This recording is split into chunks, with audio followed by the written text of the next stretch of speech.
आइए आज हम इस बारे में बात करें कि प्राइवेसी पॉलिसीज डिसीजन स्टेज पे फेल क्यों हो जाते हैं।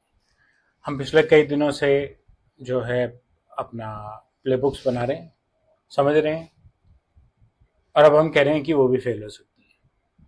तो ऐसे कौन से सर्कमस्टांसेज हैं जहां प्ले बुक्स फेल हो सकते हैं। मेरे यूट्यूब चैनल पे आपका स्वागत है, जिसपे आप लगातार प्राइवेसी पे नया कंटेंट देखते हैं। आज हम बात करने वाले हैं कि प्ले बुक बनाने के बावजूद भी दिक्कत आ रही है, वो भी फेल हो रहे हैं, तो कर क्या रहे हैं हम।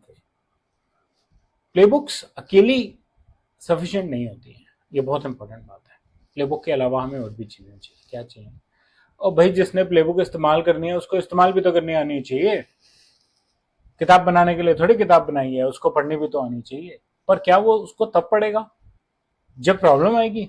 तब तो घबराहट के मारे उसको आधी बातें वैसे ही समझ नहीं आएगी। इसलिए टाइम टू टाइम उस प्लेबुक की टीम के साथ डिस्कशंस और स्ट्रक्चर ट्रेनिंग होनी चाहिए।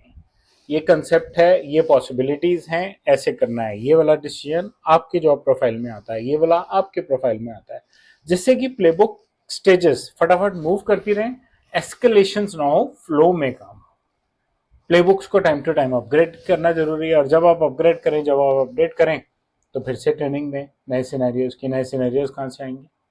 सोचिए, आपको प्राइवेसी की सिस्टम्स पता है, आप सोचिए क्या क्या गलत हो सकता है, कहाँ चीज कोई गलत हो सकती है जो आपकी ऑर्गेनाइजेशन करती है। आप सोचिए, सिमिलर ऑर्गेनाइजेशंस के एक्सपीरियंस के हिसाब से प्रिवेसी की किताबों में देखिए। और प्रिवेसी तो एक ओपन एरिया है, ऐसा नहीं है कि मैन्युफैक्चरर के पास एम्प्लॉय इन्फॉर्मेशन अलग होती है या कस्टमर इन्फॉर्मेशन, प्रॉस्पेक्ट इन्फॉर्मेशन अलग होती है और आईटी के पास अलग होती है। सबके एक जैसे हैं। माइनर डिफरेंसेस होंगे और प्रोसेसेस के डिफरेंस होंगे, बेसिक लॉजिक का डिफरेंस तो नहीं होगा। टीम को एम्पावर कीजिए, उनको भरोसा दिलाइए। दोनों चीजों का, एक आप सीरियस हैं, दूसरा आप रेगुलरली अपडेट कर रहे हैं, तीसरा आप उनको टाइम टू टाइम ट्रेनिंग दे रहे हैं, अब उनके रोल असाइन कर रहे हैं। और क्योंकि आप ये सब कर रहे हैं तो उनको मालूम है बॉस देख रहा है, वो यूज भी करेंगे और वो इस चीज के लिए तैयार भी रहेंगे कि जहां जरूरत पड़ेगी वहां बॉस की गाइडेंस भी लेंगे। टीम का कॉन्फिडेंस बना रहेगा, जो बहुत इंपॉर्टेंट है। लीगल किताब नहीं है ये मैं अपने हर वीडियो में आजकल बात कर। मैंने एक प्रिवेसी की बुक, जिसमें मैं रेगुलेशन समझना चाह रहा हूं, और पता लगा कि कंसेप्ट के अलावा जो रेगुलेशंस की बात है, लॉ की किताब कॉपी पेस्ट। लॉ की किताब से मुझे कैसे समझ आएगा?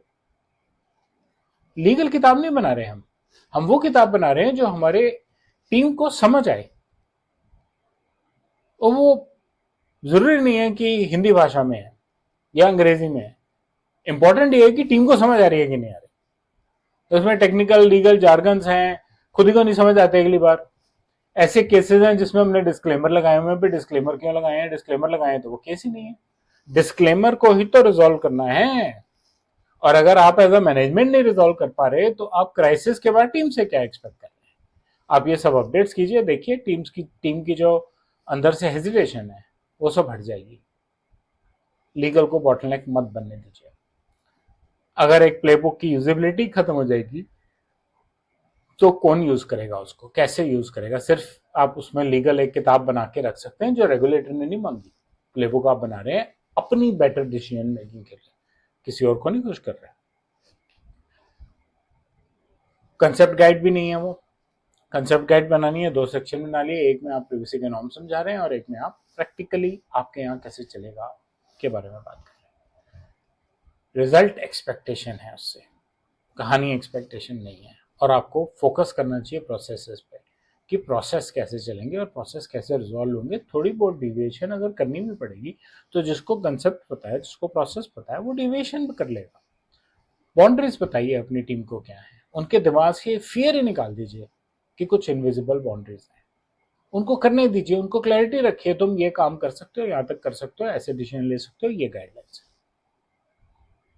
अगर प्लेबुक को वर्कफ्लो में नहीं डालना तो मत बनाइए, बनाने पे भी क्यों टाइम वेस्ट करना। वर्कफ्लो का पार्ट होना चाहिए, फोल्डर में रखने के लिए थोड़ी।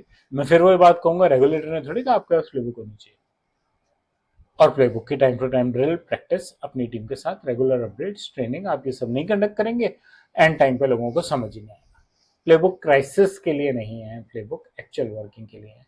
डिसीजंस वर्बल डिस्कशंस और मेल बॉक्सेस पे नहीं जाने चाहिए, डिसीजंस लाइव एक्शन पे रहने चाहिए।